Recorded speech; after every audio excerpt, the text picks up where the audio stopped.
Hello friends, welcome to my YouTube channel Bhatia math academy. हमने class 10 के लिए series start करी हुआ है। डे 1 टू डे 30 तक आपको सारे इंपॉर्टेंट क्वेश्चन कवर करवाए हुए हैं मैंने। अगर आपने अभी तक डे 1 टू डे 23 नहीं देखा, चैनल पे प्लेलिस्ट बनी हुई है, पहले वो जाके देखें। सारे इंपॉर्टेंट क्वेश्चन है नॉर्मल। हमने यहाँ से 100-200 क्वेश्चन कर लिया हमने। जो इंपॉर्टेंट क्वेश्चन थे सारे जितने भी थे, एक बार उनको सारे क्वेश्चन कर लो। अगर आपको यकीन नहीं है, आपने प्री बोर्ड जो आपके एग्जाम्स हुए हैं वो प्री बोर्ड फर्स्ट सेकंड के नॉर्मल आप पेपर देख सकते हो। उसमें जितने भी क्वेश्चन है डे 1 टू डे 20 के बीच में होंगे। कई क्वेश्चन आपको वही रिपीट दिखेंगे सेम डिजिट के साथ। हाँ, एक बार जाके आप उसको गो थ्रू करो, तभी आप देखना आपको आ जाएगा नॉर्मल कॉन्फिडेंस कैसे करने हैं। हमने सारे इंपॉर्टेंट क्वेश्चन करवाएंगे। जब लास्ट के पेपर के 4-5 दिन रह जाएंगे तो नॉर्मल स्पेशल मैराथन भी चलेंगी, नॉर्मल क्लासेस, जिसके अंदर आपको सारे टॉपिक इंपॉर्टेंट मिलेंगे जो पेपर में आएंगे ही आएंगे। नॉर्मल क्वेश्चन देखते हैं। फर्स्ट क्या है हमारा डे 24 का, find the value of x if 12 term of an AP. हमें तीन चीजें गिवन है, ए एन गिवन है, फाइंड क्या करना है, S12 ऑल्सो। अब हमें A1 हो गया, ये A2 हो गया। पहले तो हम D निकाल लेंगे। D के लिए क्या होता है, A2 माइनस A1।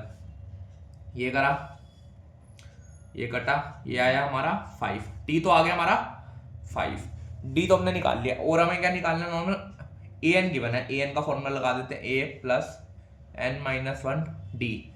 AN कितना है 81, A कितना हमारा पता है, A हमारा X माइनस 7, N पता नहीं, N ये रहा हमारा। इफ द 20 ऑफ मानो AP। आगे D कितना हमारा 5। N की जगह हमारी वैल्यू में डालेंगे, नॉर्मल 12 डालते हैं क्योंकि क्या 12 टर्म निकाल रहे हैं। 81 equal to X minus 7, 12 minus 1 11, 11 multiply 5, 81 minus का दो जगह प्लस, ये हो गया इक्वल टू X प्लस 55, ये हो गया। इसको प्लस करा 88 माइनस 55 इक्वल टू X कितना आएगा 33। X की वैल्यू क्या आ गई 33। अब ये 33 यहाँ पे डाल देंगे, इक्वेशन बन जाएगी नॉर्मल। 33 minus 7, 33 minus 2, 33 plus 3। आगे लास्ट टर्म AN गिवन है, कितना हो गया है, इसको माइनस करा 26, 31, 36, ये आ गया हमारा नॉर्मल। अब हमें फाइंड क्या करना है, S12 फाइंड करना है। क्वेश्चन में लिखा हुआ है S12 मतलब Sn का फॉर्मूला n/2। हम An हमें गिवन है तो A वाला ये भी लगा सकते हैं फॉर्मूला हमारा नॉर्मल सिंपल। Sn कितना है, नहीं तो आप दूसरा भी लगा सकते हैं, दोनों से लगवा के देख लेते हैं। 12 n इक्वल टू 12/2।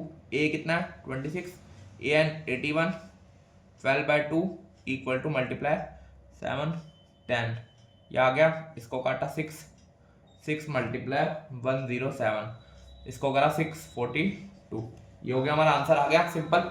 यही हमें निकालना था S12, जो हमने निकाल लिया क्वेश्चन में। अगला क्वेश्चन देखते हैं। अगला क्वेश्चन भी काफी इंपॉर्टेंट है। क्वेश्चन पढ़ो आप, क्या है, show that the point A47B06। 4 point given है हमें वर्टिसेस के। हमें फाइंड क्या करना है ऑफ रोम्बस। रोम्बस जब भी हमें फाइंड करना हो तो उसके पहले हमें नॉर्मल सारी साइड्स निकालनी पड़ेंगी, जैसे AB, BC, CA, AD। पहले AB निकालेंगे डिस्टेंस फॉर्मूले से। AB 0 माइनस वही 4 माइनस 0 या 0 माइनस 4 कुछ भी कर लो। 6 माइनस 7 का होल स्क्वायर, ये आया 16 प्लस 1 इक्वल टू रूट 17। ऐसे ये भी निकाल लिया BC 4 माइनस 0 का होल स्क्वायर प्लस 5 माइनस 6 का whole square equal to 16 plus 1 equal to root 17। ये भी आ गया हमारा नॉर्मल हमारा। ऐसे हम BC भी निकाल लिया,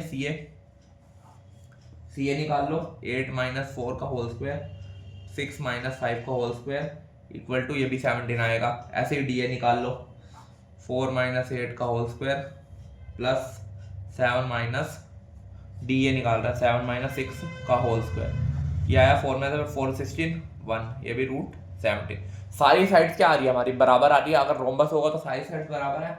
फिर सारी साइड्स को लिख लेंगे, AB equal to BC equal to CA equal to DA equal to root 17।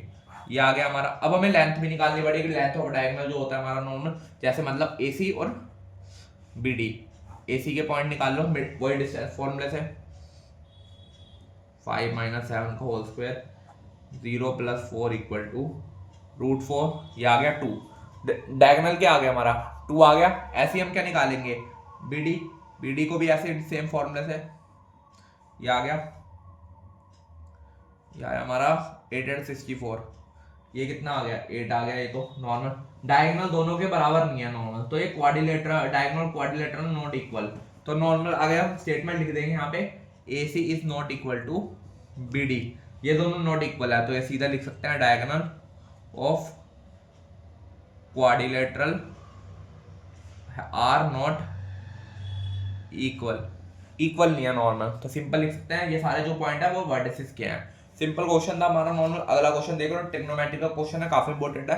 Prove the following identity cos cosec theta minus sine theta sec theta minus cos theta bracket tan theta plus cot theta, तीनों को हमें किसके बराबर करना है, 1 के।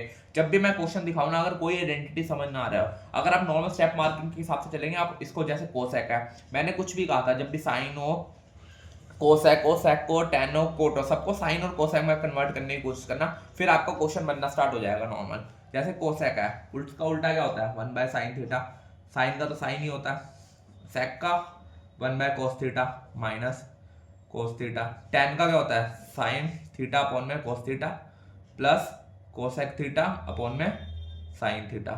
जब भी कोई क्वेश्चन दिखे समझ ना आ रहा ना, कुछ करें नॉर्मल, हमेशा कन्वर्ट करना स्टार्ट कर देना। जो भी दिखे हमें, कोसेक दिखे, सेक दिखे, कोट दिखे, सबको साइन कोस में कन्वर्ट करना स्टार्ट कर देना। अब ये आ गया हमारा नॉर्मल, इसके आइडेंटिटी लगाओगे, एलसीएम लोगे, ये हो गया 1 minus sine square theta upon में साइन थीटा, ऐसे 1 minus cos square theta upon में कोस थीटा। इसको कन्वर्ट करोगे, ये क्या होगा, साइन थीटा कोस थीटा, ये हो गया sine square theta plus cos square theta, ये हो गया हमारा। अब हमें ये पता है sine square plus cos square किसके बराबर होता है, 1 के बराबर, और इसकी आइडेंटिटी पता है 1 माइनस साइन स्क्वायर क्या होता है, कोस थीटा, ये हो गया। इसको करा, ये होता है साइन स्क्वायर थीटा अपॉन में कोस थीटा, ये हो गया 1 अपॉन में साइन थीटा। तीनों चीजें मल्टीप्लाई में, प्लस में नहीं है, तो जो कट रहा है पहले काट दो। जैसे कोस स्क्वायर से एक कटा, साइन स्क्वायर से एक ये साइन कटा, ठीक है, साइन स्क्वायर से ये साइन, कोस स्क्वायर से ये साइन, सब कट के एंड में आंसर क्या आएगा, 1। हमें 1 ही प्रूव करना था। जब भी कुछ समझ आए, मैं बार बार कह रहा हूँ, जब भी आपको ट्रिग्नोमेट्री में कोई क्वेश्चन आपको बोर्ड में छोड़ना नहीं है। अगर आप छोड़ते हैं नॉर्मल तो आप सीधा उसके मार्क्स गवा रहे हैं। अगर आप कुछ भी करेंगे तो आपको स्टेप मार्क के हाफ या 1 नंबर मिल जाएंगे, आधा या 1 नंबर मिल ही जाएगा आपको। जब भी आपको कोई भी क्वेश्चन दिखे, कुछ ना और फॉर्मूला लगा दो, कुछ कन्वर्ट कर लो, आपको हाफ या 1 मार्क्स मिल ही जाएंगे क्वेश्चन में। अगला क्वेश्चन देखो, अगला क्वेश्चन भी काफी इंपॉर्टेंट है, काफी है। A conical vessel with base radius 5 height 24 is full of water.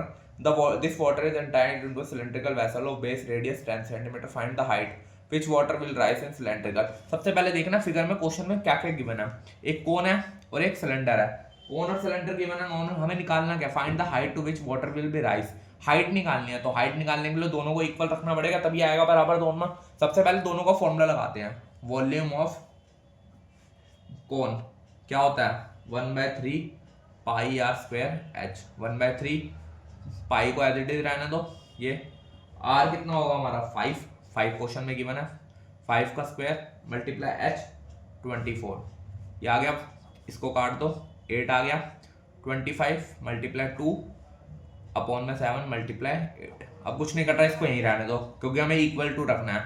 Volume of cylinder निकाल लो, वॉल्यूम ऑफ सिलेंडर का फॉर्मूला क्या होता है, पाई आर स्क्वायर एच। ये है पाई की वैल्यू ऐसी, आर हमारा कितना है 10, क्योंकि यहाँ पे हमें लिखा हुआ है सिलेंडर का रेडियस कितना है 10 का स्क्वायर इंटू एच, एच तो पता ही नहीं है, वही हमें निकालना है। 22/7 इंटू 100, ये आ गया हमारा इंटू एच। अब इन दोनों को क्या रखेंगे, बराबर रख देंगे नॉर्मल, इक्वल टू में रख दो यहाँ पे क्वेश्चन में। 25 multiply 7 multiply 22 multiply 8 equal to 22/7 multiply 100 multiply h. ये हो गया हमारे यहाँ तक। अगला स्टेप देखो, 7 से 7 कटा, 22 से 22 कटा, अब बचा क्या 25 मल्टीप्लाई 8 अपॉन में 100 इक्वल टू एच। ये आ गया। इसको 25 के डेल में 100 कितना पे 4 पे, 4 को 8 से 2, एच कितना आ गया 2। सिंपल क्वेश्चन था, एच हमने निकाल लिया, सिलेंडर की हाइट निकालनी थी वो हमने निकाल ली। सिंपल क्वेश्चन था, बस आपको समझ आना चाहिए। जब भी कोई फिगर दिखे उसके फॉर्मूला लगा दो।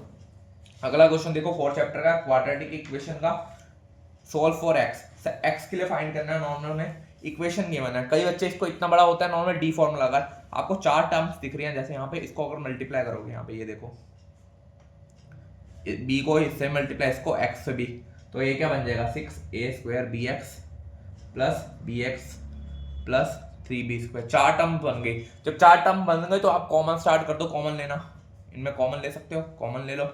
कॉमन लेके क्या बनेगा यहाँ पे a² x आ गया, बचा गया हमारा x प्लस 3b, ऐसे ही b कॉमन ले लो, बचा क्या, x plus 3b equal to 0, दोनों सेम है।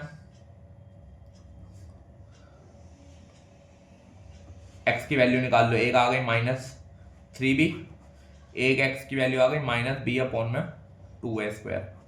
बस x की दोनों वैल्यू फाइंड करनी थी, वही हमारे रूट्स हो गए नॉर्मल। अगर आप इसमें d वाला फॉर्मूला लगाओगे, मैंने सिंपल मेथड से करवा दिया, अगर आप d वाला फॉर्मूला लगाएंगे, a हो गया 2a², b हो गया ये पूरा हमारा, c हो गया ये, तो बहुत बड़ा बनेगा काफी। मैंने सिंपल फॉर्मूला लगा दी, जब मल्टीप्लाई करते हैं ना, कॉमन आ रहा है कॉमन निकाल लो, अगर कॉमन ना आ रहा हो फिर आप d वाले फॉर्मूले पे आओ नॉर्मल, नहीं तो आप सिंपल यहाँ पे कॉमन लेके कर सकते हैं, जैसे हम वो पॉलिनोमियल में करते हैं नॉर्मल मिडिल टर्म में, जब फैक्टर बन जाते हैं उनमें कॉमन ले लेते हैं। बस ये सिंपल क्वेश्चन था। अगर वीडियो अच्छी लग रही है, सीरीज पसंद आ रही है, चैनल को सब्सक्राइब कर लें। ऐसी और वीडियोस पाने के लिए चैनल को सब्सक्राइब करें। वीडियो अच्छी लग रही है लाइक करें, शेयर करें, कमेंट करें। Thank you.